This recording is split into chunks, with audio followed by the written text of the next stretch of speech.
Welcome to our bonus video for the 2024 Beyond Design Space Summit. Take it away, Julie. I don't have a lot of working space within my camera area, so bear with me here. I'm going to try to keep everything within viewing so that you can see it. So this is the third-party Amy Chamas engraving tip that I'm using. And I have the O-ring on here so that when we slide it into the slot, it gives the correct spacing without having to visually check and just kind of guess. So I put this O-ring on here because it gives me the proper spacing so that it doesn't drag on my acrylic and that it's not up too high so that it doesn't hit my acrylic. And then of course our just Cricut cutting tool. That's going to go, all the tools are going to go in slot B, but the cutting tool is going to go in first because we're going to cut the cardstock first. So I have my piece of cardstock here. I have my acrylic blank here.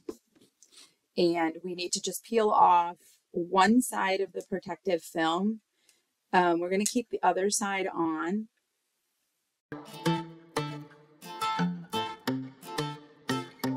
I have double stick tape. We're going to stick that on the side that we left the paper on. And this is just going to help adhere it to the mat.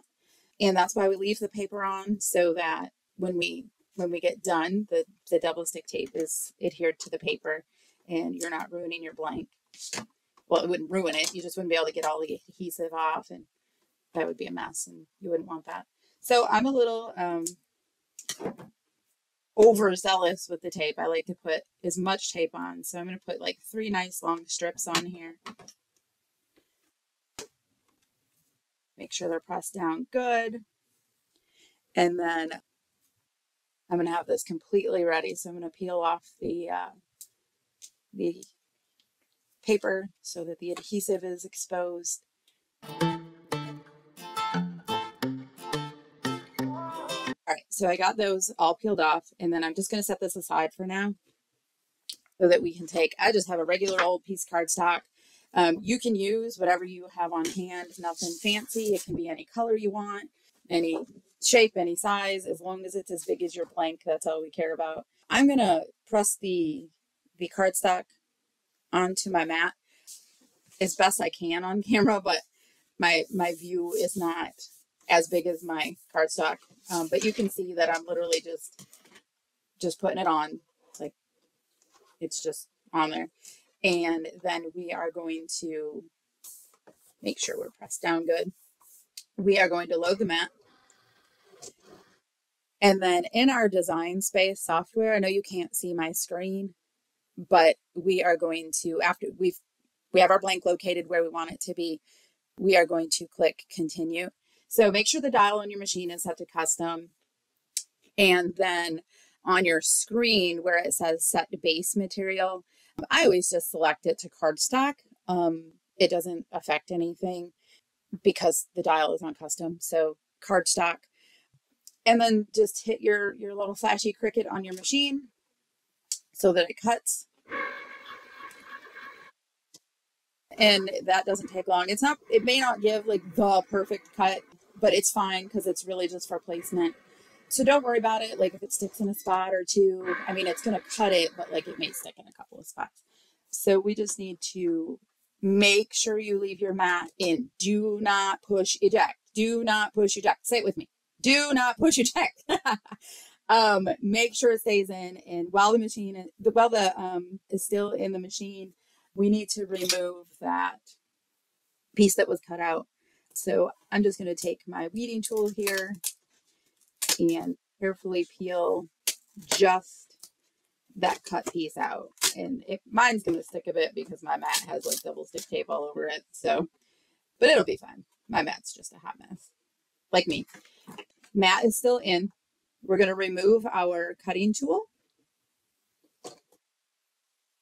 And we are going to place our engraving tool in there and make sure it's locked in.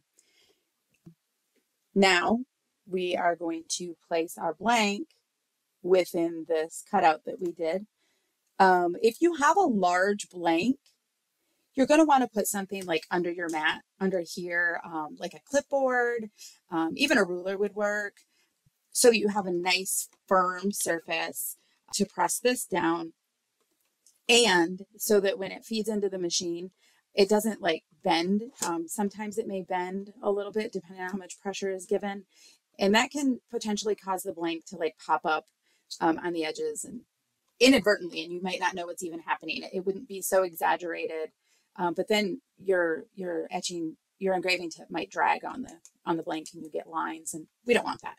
So make sure you press this down nice and firm.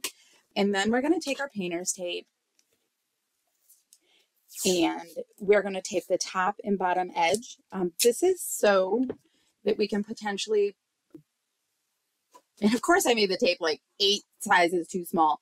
This is so the blank doesn't inadvertently get stuck up underneath anything, and it's just like another layer of protection. So we're going to make sure the tape is long enough, and we're going to tape that top edge, and then we're going to tape that bottom edge.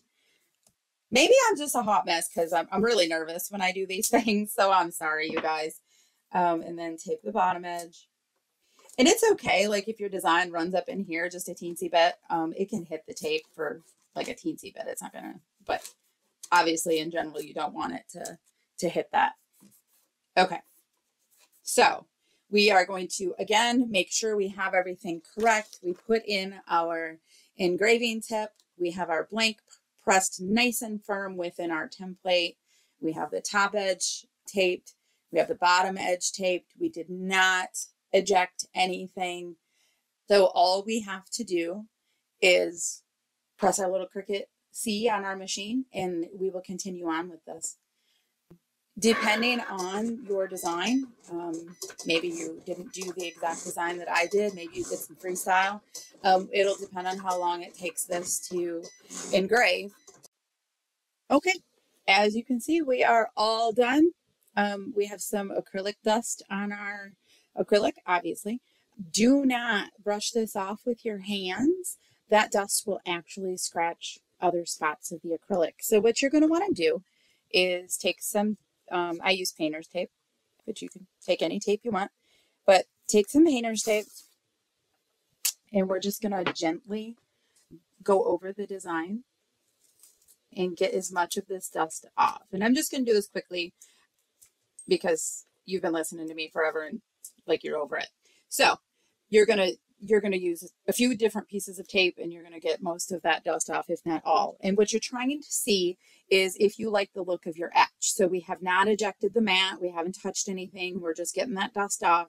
Because if you don't like the look of the etch, you can actually go over this again, providing you have not ejected the mat. So what you would do, if you're like, you know what, I think I want that to go a little deeper, you would leave everything in place. You would remove your engraving tip and you would run the design. You'd go back over to design space and make it again. And so with nothing in the tools, it would then cut, it would faux cut the cardstock again, and then come back. And then you would put your engraving tip back in. And then the next step would be that I believe it's foil tip bold, which is the mushroom and name design. And then it would run again and it would go over this exact etch engrave.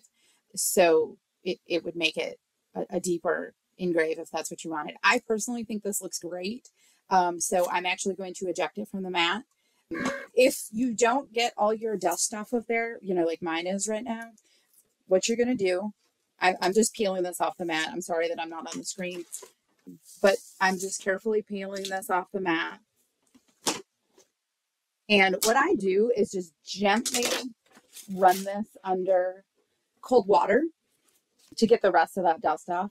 And then I just take a microfiber cloth or a lint-free cloth of some kind and like dry it or rub it and then peel the paper backing off and flip it over because we engraved on the back side. And there you have it. You have this beautiful engraved light base. Here, let me put some white paper. Nope. Probably need black, huh? Duh. Why would I put white behind a white? And I don't, of course, have anything black. Hey, maybe my light base will work so you can see that better. See how beautiful that is though? And then you can see the picture of it lit up in the base. Obviously it's daylight outside right now, so you can't really see how this would look in the light base, but the picture of this looks fantastic in our light base. So thank you for joining me. Thank you for putting up with all of my ums and other shenanigans. Have a great day.